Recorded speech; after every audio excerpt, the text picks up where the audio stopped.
Kaushik ji to chair this session.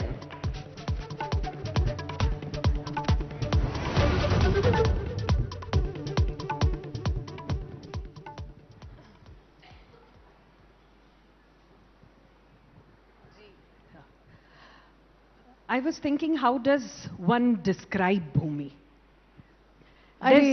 There's no single word, no single adjective for you. An actor, a dreamer, a leader, the first national advocate of the UNDP Sustainable Development Goals. And all this while doing so much.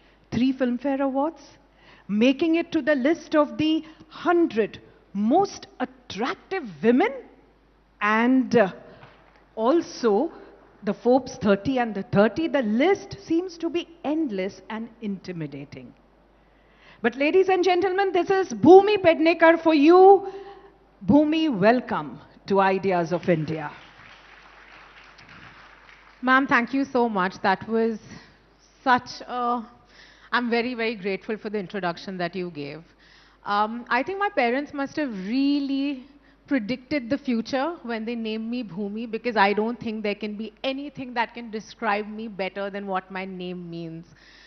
Just Mother Earth, because I'm so deeply connected to what our nature offers us, just to the way our planet works.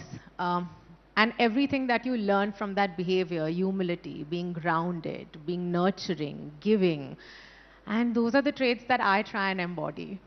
That's so beautiful. It's reflected in the work that you do. But Bhumi, today, I think must be a very, very important day for you. It is rather a very important day for me. I woke up, I was like, I need all blessings because I have a film releasing in cinemas today, in theatres, called Mere Husband Ki Biwi. And you know, in the times that we are, a theatrical release is rather special. And yeah, I mean, I'm a bunch of nerves. So if I say anything that might not make sense, please excuse me today when a film releases. There's a lot of pressure. I know, I'm sure. But from Dam Laga Ke Haisha to Pati Patni and Wo, and even this Mere Husband Ki Biwi, what is this with all these wifey kind of roles? I don't know. I think more than them just being wives, I think the way I look at these characters is that they are women in entirety. You know, they represent different shades of what a modern day Indian girl is. I think one thing that's common amongst all my characters, and this is something that I'll never ever stop doing, is that all my characters have agency. For me, that is extremely important. Growing up, I saw beautiful female actors on stage, and they hugely inspired me. A very big reason why I wanted to be an actor was because I wanted to be like them. Can you name a few? I was a very big Karishma Kapoor fan. Okay. A very, very big Karishma Kapoor fan. I was a very big Rani Mukherjee fan, Vidya Balan ma'am, and the list goes on and on. But I think something that I really missed growing up was seeing women that did not fit into the bracket of what your conventional beauty standards are. So I thought growing up, कि यार मैं तो कभी actor बन ही नहीं पाऊंगी क्योंकि मैं लड़कियों जैसी तो दिखती नहीं हूँ. And I'm very, very proud, and I'm genuinely so fortunate that my first film was Dam Laga Ke Haisha. That helped me, and hopefully many younger girls that watch that film understand that usually women are defined by what the society expects them to be. But you don't have to. You have to start making your own rules. And I can proudly say I'm going to complete 10 years in less than a week. Yes. And thank you so much.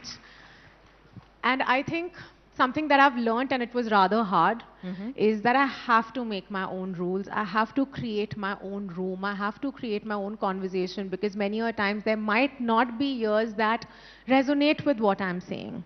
That's because they are so conditioned to just work a certain way. But today, I have a platform, and I am empowered enough to create rooms and create conversations that are safe.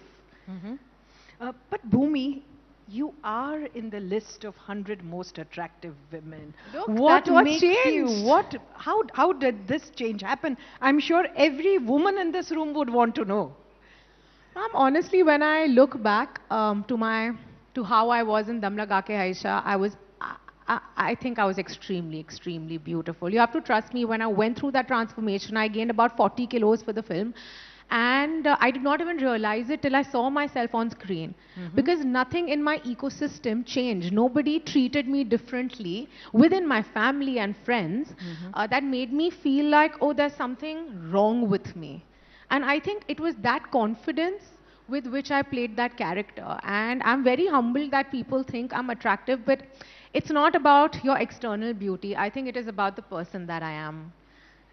But I would like to believe so. But very honestly, Bhumi, was that not a big risk?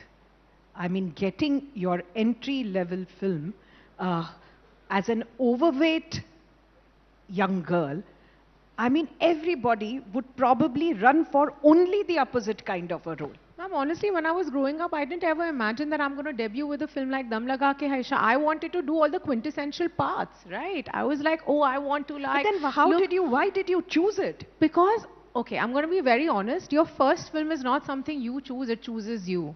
I don't come from a film family. I fought, you know, कैसे फिल्मों में दिखाते घर पे लड़ाई झगड़े करके मुझे actor बनने का मौका मिला. That's exactly what happened. And I really, really upset my parents deeply because I decided to go into the world of films, because they didn't know how this world operates, right? They'd heard things and they were like, how can we send our daughter into the big bad world of cinema? But I was always a rebel because I was my father's child, even though he was completely upset with me.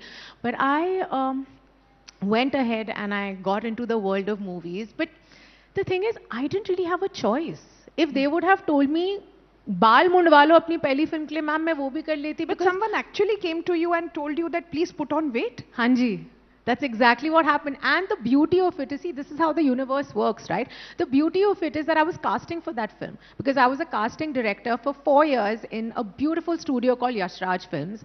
And I actually kind of strategized this. I manifested this because when I started working in Yash Raj, I didn't tell anybody I want to be an actor.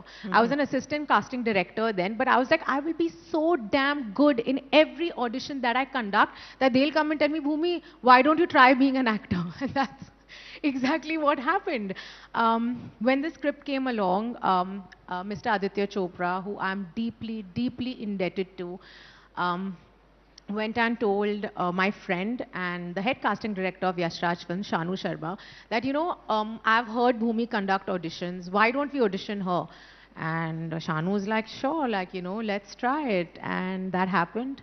The process went on for many, many months because my director inherently thought that I'm a Bombay girl. But I worked very hard and I'm glad that I managed convincing him.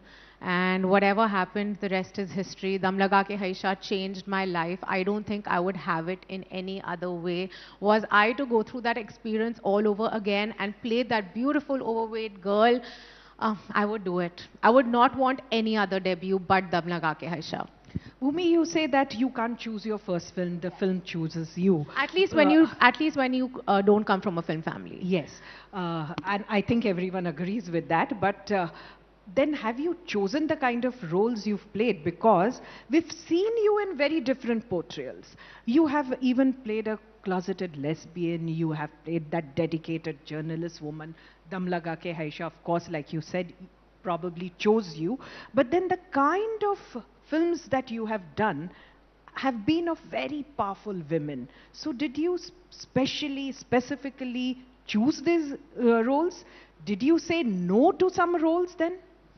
Oh, yeah. I've said no to a lot of work. It is extremely tough saying no, but it's also one of the most empowering things that you can do for yourself. I think about the characters that I've chosen, a lot has to do with what I resonate with. I truly believe that my art form is a great power that I have, and I really want to exercise it to bring about positive change in the world around me, in the society around me.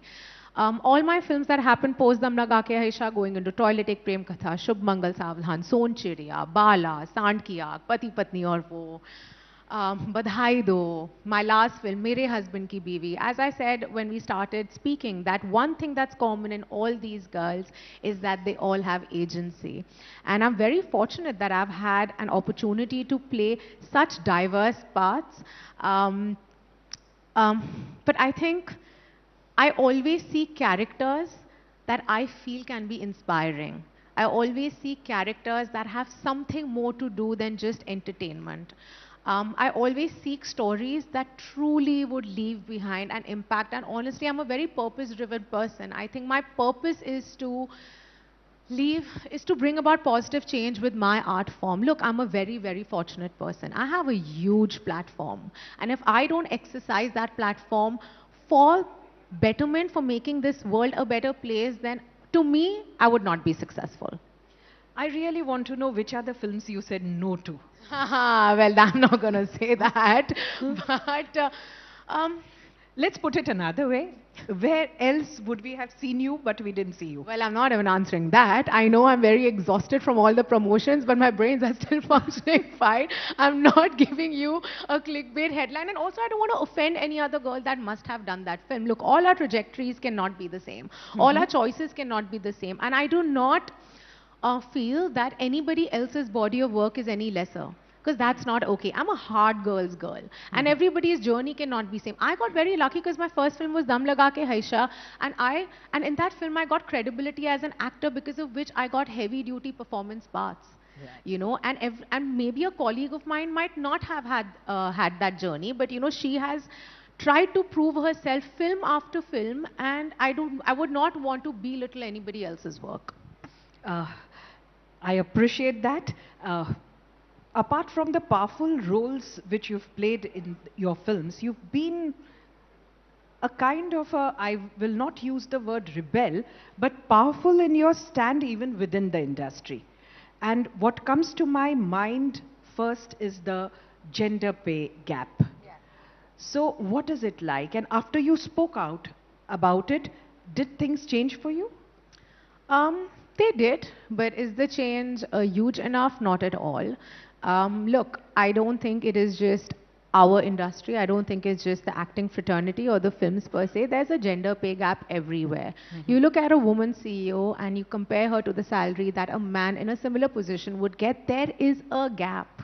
So let's acknowledge that this is a global situation. When it comes to our industry, I have spoken about it in the past, because I do feel that when I was in a position when I was offered literally 5% of what my male counterpart got, and I'm completely aware of the fact that I made this comparison with this because him and I had the same amount of hits. We both were leading the films. We had the same amount of success. We also started at similar times, yet he got 80% more than what I was given. And I did that film. I did that film because I didn't have a choice. I was like, okay, I'm going to do this film. I'm going to create an impact. And hopefully, I will create an ecosystem where I can empower myself and thereby empower other women that work with me. But what was the advice that your peers gave you when you spoke about this? I didn't ask anyone. I didn't care to ask anyone. I know the comment that I made was the right thing to do. I really feel that if you have a platform, you have to use it to do what's right. And that's exactly what I did. And did it make a difference? Of course it made a difference. Last year I was a part of a project where I was the highest paid actor, and I'm very proud of it. And I made sure that, and I really have to thank my producers, because they made sure that happened, because that's what I deserved. You know, the conversation is also about equality. So I'm not trying to say that when I'm working with somebody who has 30 plus years of experience and has this massive stardom that you need to match me to what you're paying them. No, I think it needs to be apples for apples. Right, but did that also keep people from coming to you? I don't think so. I think I've done fairly well in the last 10 years. On an average, I have 3 to 4 things that release in a year, and I'm very, very fortunate that I honestly get to pick the work that I want to do. So no complaints. And the ones that have not come to me because they think that I'm being tough, difficult, opinionated, well, I am those things, and those are not bad things. So why not celebrate them? Just like the gender pay gap, I think there is one more issue which the industry faces, and something that we keep hearing about, read about, that's the casting couch. hardly anyone talks about it. Then it's like a breakout when people do talk about it. And with the Justice Hema Committee for the Kerala film industry, we have realized that yes, that exploitation is very real. How is the situation in Bollywood? Do women really face a threat to their careers? I'm going to divide my answer into two parts because I was a casting director for many, many years before I became an actor. But I was casting in an institution that was very, very clean, very organized. And in fact, if my casting director then, Mr. Abhimanyu Ray, would never audition a girl without me being present in the room. Now, that's the ecosystem that I literally grew up in because I was 17 when I started in Yash Raj Films as a casting director. Now, I firsthand, ma'am, have not experienced anything. But having said that, does it not exist? Of course it exists because we've had many women that have had the courage to come out and speak about it. I would never negate a girl's experience. I think the easiest thing for the society to do is ki nahi yaar, ye na, she's reading too much into it, or this mustn't have happened with her, and I would never ever do that. Is there a problem? Clearly there's a problem because there is one part of our Indian fraternity, you know, where a proper legal process was followed, and there were some really, really heartbreaking, gruesome details that came out of it. Yes. And just as a woman today in India, I'm scared. And this is again just not about my fraternity. I am scared when my younger cousin who lives with me in Bombay goes out to college and she's outside and she does not come home till 11 o'clock at night. I get nervous. Yes. You know, there is a deep conditioning of power in our country, right? Like even if you look at, I mean, look, there's a problem when your front page news is only about the violence done on women. And this is not a one-off thing anymore. This is a regular occurrence. We see that everywhere around us. And then you need to go see the comments that come on those posts. Like, because now we all consume a lot digitally. The kind of comments will shock you. Every time I put out a picture where I might not be dressed the way you might want me to be dressed, the comments are rather, they can break you. That's exactly my next question to you, that you're so much in the public eye and constantly seen on social media. So is that a pressure? Absolutely, but I think I signed up for it. I can't complain. Like there are a lot of perks of being an actor, and absolutely there are some things that might not be the nicest, but this is what I signed up for. When I decided I wanted to be an actor, I wanted it all. I wanted to be on the stage, do interviews, I wanted a red carpet, I wanted awards, I wanted loads of money, and why shouldn't I? I think often women are very, very conscious saying कि मुझे बहुत अमीर बनना है या मुझे बहुत पैसे कमाने हैं या मेरे में बहुत ambition है, because we are told you can't have those things. And I love making money. It is really one of my biggest drives, and I'm not going to be ashamed of it. I'm going to come to your next drive, and that is environment. As an environmentalist also, you have certainly made a mark. I believe you went to Davos too. Do people really even think of climate change? Are they serious? I don't have an answer to that actually, but I would say that in the last few years, I started something called Climate Warrior in 2018. It's my advocacy platform, and that time my journey was very, very lonely because every time I went and spoke to somebody, they're like, oh my God, this is not really a real issue. Like, you know, there are many things that we need to speak about, but I truly feel the adverse effects of climate change, everything that we are facing right now is the largest looming threat that humanity has and will ever face. We don't realize that when we speak about our AQI going high, lack of nutrition in our soil, in our food, the water pollution, the mass destruction of biodiversity, forest fires, all of this is climate change. And we are living it. And I time and again tell people, if you truly love your family, if you truly want to protect them, you have to understand that this is the threat that you have to protect them from. I'm not sure how many people here really know, but I believe your father was Satish Pednekar, who was Maharashtra's Home and Labour Minister. He was, yes, and he was a congressman, also heading the Seva Dal, if I'm not wrong. So growing up in a family with a political background, how was that? I think the reason we are this opinionated is because of the family that I'm born in. I never got to see my father in that role because he quit political practice a little before I was born. But I think जो हमें भावना है to give back, जो मेरे अंदर सेवा भावना है, I think all of it comes from him. I have seen him do incredible amounts of work for the society, for his ecosystem. And even though he was a minister, growing up, I did not see incredible amounts of wealth, but I still saw intention. I still saw my father go do whatever he could to bring about change within the systems that he knew. And I think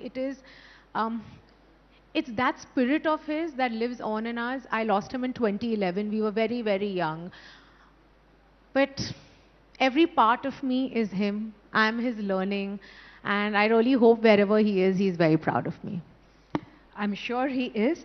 When I see your social media, I see you kind of tagging the PM a lot, Narendra Modi ji, and I see you following his programs very closely. So coming from a family with a background in the Congress and this admiration that I see, a subtle admiration that I see in your posts for Narendra Modi ji. So is this a shift towards the BJP that has happened? Wow, this has got...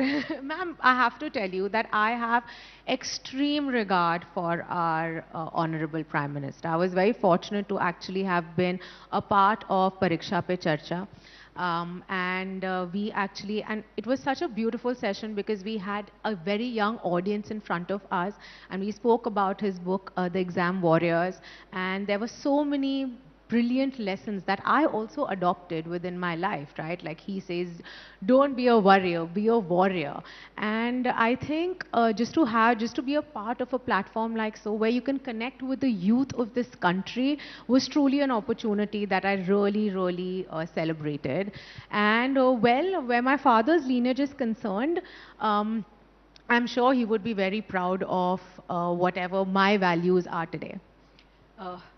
I had once asked Kangana on an ABP platform whether she intended to make a move towards politics, and believe you me, she had said no.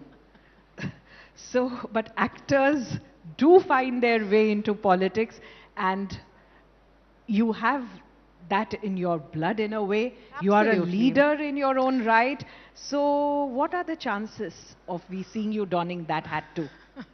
Well, absolutely. I think it's in my blood, but I feel to bring about change, the platform that I have at the moment is quite strong, and I'm going to use my art form to the best of my ability to do the same work. And whatever is in the future for me, I don't know yet. All I know is that I'm an extremely patriotic person. I love my country a lot, and I truly, truly, truly am very purpose-driven, and my purpose is to bring about change. Now, whatever the future has in hold, I don't know. So politics is not taboo. Why should it be? Why should it be? We need leaders that can actually become great role models. I mean, do you think politics is taboo? I wouldn't. It shouldn't be. That's reporting it as my business. No, absolutely. I don't think it should be. In fact, we need younger leaders that get inspired and that can become great role models. How else are we going to see change? So Bhumi, as we come closer to the end, it's 10 years behind you in the industry. Yes. What do you see 10 years ahead of you? I believe you intend to do some studying too. Wow, you know quite a bit. Yes, I am.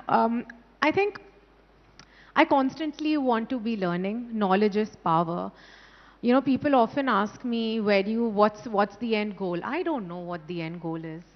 I'm a very, very, very driven person. I want it all. But at the same time, I want to give back because I feel that's my purpose, as I mentioned a couple of times through our conversation. But I hope the next 10 years are as beautiful and as gratifying like what the past 10 years have been. I'm very, very fortunate that somebody, I was a young girl who dreamed of being where I am, and I got that opportunity, and there are very few people that get that.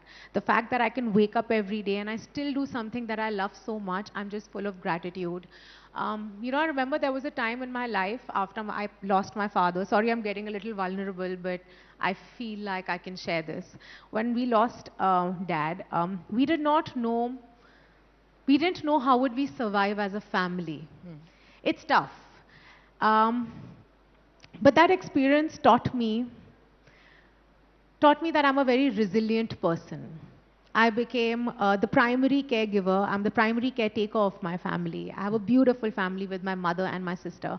And we as a unit are very, very strong. And I know that in the next 10 years, the legacy that we want to continue, the legacy that my father left behind, my sister and I are going to make it even larger and bigger. And I want the world to know that Satish Pednekar's daughters have truly left behind a legacy that has brought about positive change in the world. I'm sure you will. You exude that confidence, and I'm sure it's also reflected here in the clapping of the audience. Bhumi, let's come back to the movies. And Yes, that'll be nice. And I would like to ask you that you said you were inspired by a lot of great actors. So which are the movies which you've seen in your childhood, the kind you would like to see yourself in the future? You know, a film that I really, really want, a film that actually impacted me a lot was Rang De Basanti. I love that film, and I really hope if they ever remake it that I can be a part of it. And because of my mother, I was introduced to a lot of cinema that was very content driven. So thank you to her. Like Kabuliwala is one of my most favorite films. Mirch Masala is one of my most favorite films. Art is something that I deeply, deeply love. But at the same time, there's a side of mine that loves like Biwi Number One, Dil To Pagal Hai, Kal Ho Na Ho. So I'm a cinema buff. I'm a lover of cinema, and I like watching all genres, all kind of films. And I want to do all genres, all kind of films. I just feel as artists and creative people, you need to be limitless. And that's what I want to do. Talking of remakes, I believe there's a song today, launched today, Gori Hai Kalaiya, and can we see you perform something? Yeah. Okay. Just a few Sure. steps? Sure. Yes. So Can we have it's the from my music, film please? that's it's from my film that's released today, called Mere Husband Ki Biwi. And the song's called Gori Hai Kalaiya. Happy to shake a leg with everyone, but only if you get up and stand next to me. And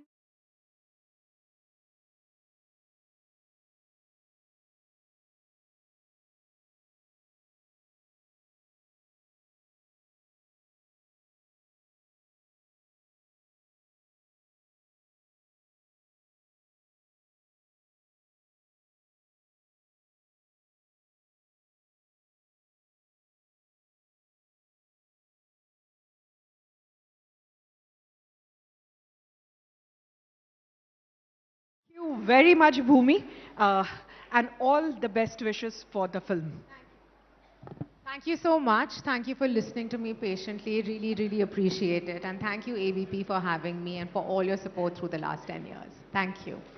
Thank you so much, Bhumi, for being such a sport, and we can't wait to see what the next 10, 20 and 30 years will look like for you in cinema and beyond that. The way you're using your agency, it's truly inspiring. Ladies and gentlemen, let's hear it for the wonderful, wonderful Bhumi Padnekar.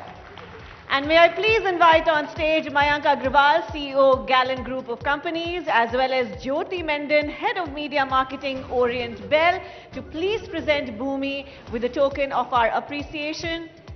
Thank you for being here at Ideas of India.